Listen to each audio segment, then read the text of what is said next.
नमस्कार, मैं हूं निकिता और आप देख रहे हैं सत्य हिंदी। एक नजर डालते हैं अब तक की सुर्खियों पर। कांग्रेस नेता और लोकसभा में नेता प्रतिपक्ष राहुल गांधी ने आज शुक्रवार को बेंगलुरु के फ्रीडम पार्क में एक वोट अधिकार रैली को संबोधित किया, जिसका उद्देश्य मतदाता सूची में कथित गड़बड़ियों को उजागर करना था।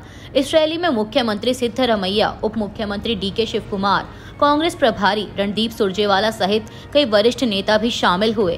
रैली से एक दिन पहले दिल्ली में प्रेस कॉन्फ्रेंस कर राहुल गांधी ने आरोप लगाया था कि बेंगलुरु के महादेवपुरा विधानसभा क्षेत्र में करीब 1,250 फर्जी या डुप्लीकेट वोट जोड़े गए हैं। उन्होंने दावा किया था कि भाजपा और चुनाव आयोग की मिलीभगत से यह वोट चोरी की गई, जो संविधान और लोकतंत्र दोनों के खिलाफ है। राहुल ने यह भी कहा कि बेंगलुरु मध्य लोकसभा सीट पर भाजपा पिछली बार सिर्फ 32,707 वोटों से जीती थी। अगर यह हेरफेर नहीं होता तो परिणाम बदल सकते थे। कांग्रेस इस रैली के जरिए बड़े स्तर पर चुनावी धांधली के खिलाफ आवाज उठाना चाहती है। राहुल गांधी ने अपने संबोधन में प्रधानमंत्री मोदी और चुनाव आयोग पर तीखा हमला बोलते हुए कहा कि याद रखिए, नरेंद्र मोदी 25 सीट के मार्जिन से प्रधानमंत्री हैं। उन्होंने कहा कि एक सीट महादेवपुरा हमने दिखा दी कि चोरी हुई है। कांग्रेस नेता ने कहा कि 25 सीटें प्रधानमंत्री मोदी 35,000 या कम वोटों से जीते हैं। अगर हमें इलेक्ट्रॉनिक डेटा मिल जाए तो हम साबित कर देंगे कि हिंदुस्तान का प्रधानमंत्री चोरी करके प्रधानमंत्री बना है। सुप्रीम कोर्ट ने शुक्रवार को एक असाधारण कदम उठाते हुए 4 अगस्त 2025 के अपने उस आदेश को वापस ले लिया, जिसमें इलाहाबाद हाई कोर्ट के जज जस्टिस प्रशांत कुमार को आपराधिक मामलों की सुनवाई से हटाने और वरिष्ठ जज के साथ बैठने का निर्देश दिया गया था। कोर्ट ने उनके खिलाफ की गई आपत्तिजनक टिप्पणियों को भी हटा लिया और मामले को बंद कर दिया। यह फैसला भारत के सीजेआई पीआर गवई द्वारा पुनर्विचार के अनुरोध के बाद आया, क्योंकि कोर्ट के आदेश की व्यापक आलोचना हुई थी। इससे पहले इलाहाबाद हाई कोर्ट के 13 जजों ने अपने चीफ जस्टिस को पत्र लिखकर सुप्रीम कोर्ट के आदेश पर आपत्ति जताई थी और इसे हाई कोर्ट की स्वायत्तता में हस्तक्षेप बताया था। उन्होंने कहा कि आदेश बिना सुनवाई और नोटिस के पारित हुआ, जो प्राकृतिक न्याय के सिद्धांतों के खिलाफ है। सुप्रीम कोर्ट द्वारा जस्टिस प्रशांत कुमार के खिलाफ दिए गए आदेश पर इलाहाबाद हाई कोर्ट में असंतोष गहराता जा रहा है। हाई कोर्ट के कम से कम 13 जजों ने मुख्य न्यायाधीश अरुण भंसाली को पत्र लिखकर फुल कोर्ट बैठक बुलाने की मांग की है। बता दें कि सुप्रीम कोर्ट की बेंच ने 4 अगस्त को जस्टिस प्रशांत को आपराधिक मामलों की सुनवाई से हटाने और उन्हें केवल डिवीजन बेंच में बैठाने का निर्देश दिया था। जस्टिस अरिंदम सिन्हा ने इस आदेश को एक तरफा बताते हुए विरोध जताया और फुल कोर्ट से इसका पालन न करने का सुझाव दिया। सुप्रीम कोर्ट के भीतर भी इस फैसले को लेकर मतभेद हैं। मामला MS शिखर केमिकल्स की शिकायत से जुड़ा है, जिसमें जस्टिस प्रशांत ने क्रिमिनल कार्यवाही को उचित ठहराया था। इसलिए अब उन्हें क्रिमिनल मामलों से हटाकर अन्य मामलों के लिए नई बेंच में शामिल किया गया है। उत्तराखंड के उत्तरकाशी जिले के धराली गांव में बादल फटने से भारी तबाही मच गई, जिसमें अब तक 5 लोगों की मौत और कई के लापता होने की पुष्टि हुई है। इस भयानक त्रासदी की सैटेलाइट तस्वीरें इसरो ने जारी की हैं, जिनमें तबाही से पहले और बाद का दृश्य स्पष्ट दिखता है। 13 जून 2024 और 7 अगस्त 2025 की हाई रेजोल्यूशन तस्वीरों में इमारतें पानी में डूबी हुई दिख रही हैं और नदी ने अपना रास्ता बदल लिया है। भारी बारिश के बाद आई बाढ़ ने सड़कों पर मलबा फैला दिया और गांव का बड़ा हिस्सा बह गया। स्थानीय लोगों के अनुसार लापता लोगों की संख्या 150 से कम नहीं है। राहत और बचाव कार्य तेजी से चल रहा है। सेना, NDRF, SDRF और पुलिस सहित कई एजेंसियां मौके पर तैनात हैं। अब तक 367 लोगों को सुरक्षित निकाला जा चुका है और 112 लोगों को एयरलिफ्ट कर देहरादून लाया गया है।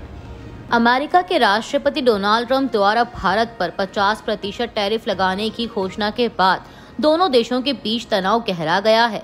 ट्रंप ने स्पष्ट किया है कि जब तक मुद्दे नहीं सुलझते तब तक भारत के साथ व्यापार वार्ता संभव नहीं है। यह बयान ओवल ऑफिस में प्रेस कॉन्फ्रेंस के दौरान आया, जिसमें उन्होंने भारत पर 2 चरणों में कुल 50% टैरिफ लगाने की बात कही। 25% भारतीय उत्पादों पर सामान्य रूप से और अतिरिक्त 25% रूस से तेल खरीदने पर दंड स्वरूप। यह टैरिफ 27 अगस्त से लागू होगा। ट्रंप प्रशासन ने भारत को टैरिफ का महाराज बताते हुए अपने इस कदम को उचित ठहराया है, जबकि भारत ने इसे अनुचित और अविवेकपूर्ण करार दिया। विदेश मंत्रालय ने कहा कि भारत अपने हितों की रक्षा के लिए हर संभव कदम उठाएगा। पीएम मोदी ने भी संकेत दिया कि देश के किसानों और मछुआरों के हितों से कोई समझौता नहीं होगा। इसराइल की सुरक्षा कैबिनेट ने शुक्रवार सुबह प्रधानमंत्री बेंजामिन नेतन्याहू की गजा पर नियंत्रण की योजना को मंजूरी दे दी है। पीएम कार्यालय द्वारा जारी बयान के अनुसार यह प्रस्ताव बहुमत से पारित हुआ और इसमें युद्ध समाप्त करने के लिए 5 प्रमुख बिंदुओं की रूपरेखा शामिल है।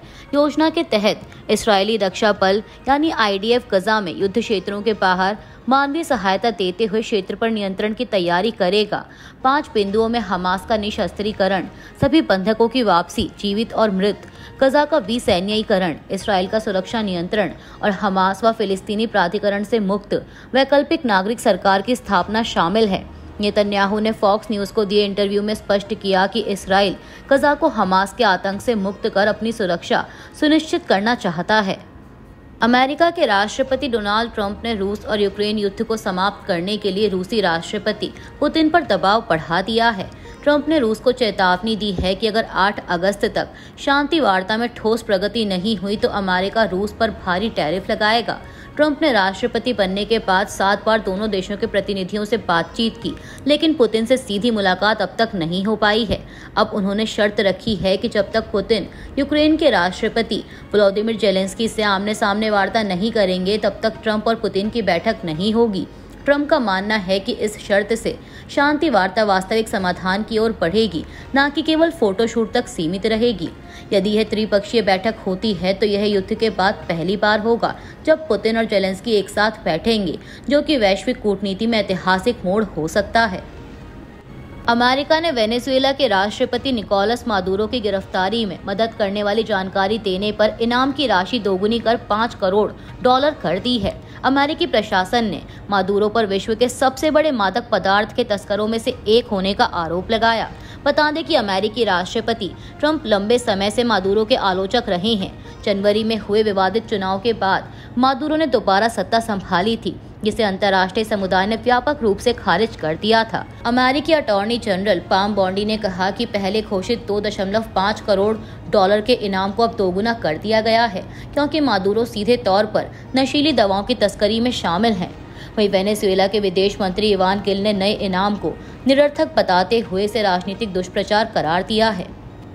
पंजाब और हरियाणा हाईकोर्ट ने गुरुवार को पंजाब सरकार की लैंड पूलिंग स्कीम पर 4 हफ्तों की अस्थायी रोक लगा दी है, जिससे किसानों को बड़ी राहत मिली है। इससे पहले कोर्ट ने बुधवार को 1 दिन की अंतरिम रोक लगाकर सरकार से जवाब मांगा था। यह स्कीम किसानों से जमीन लेकर उसे विकसित करने और फिर उसका एक हिस्सा लौटाने की योजना पर आधारित है। सरकार का दावा है कि इससे क्षेत्रीय विकास होगा, लेकिन कई किसान इसे जमीन अधिग्रहण जैसा मानते हुए विरोध कर रहे हैं। उनका कहना है कि इससे उनकी जमीन जबरन छीनी जा सकती है। कोर्ट ने किसानों की चिंताओं को गंभीर मानते हुए फिलहाल योजना पर रोक लगा दी है। अभी के लिए इतना ही। बाकी की देश दुनिया की बड़ी खबरों के लिए जुड़े रहिए सत्य हिंदी के साथ। Copyright disclaimer under Section 107 of the Copyright Act 1976. Allowance is made for fair use for purposes such as criticism, comment, news reporting, scholarship, and research. Fair use is a use permitted by copyright statute that might otherwise be infringing.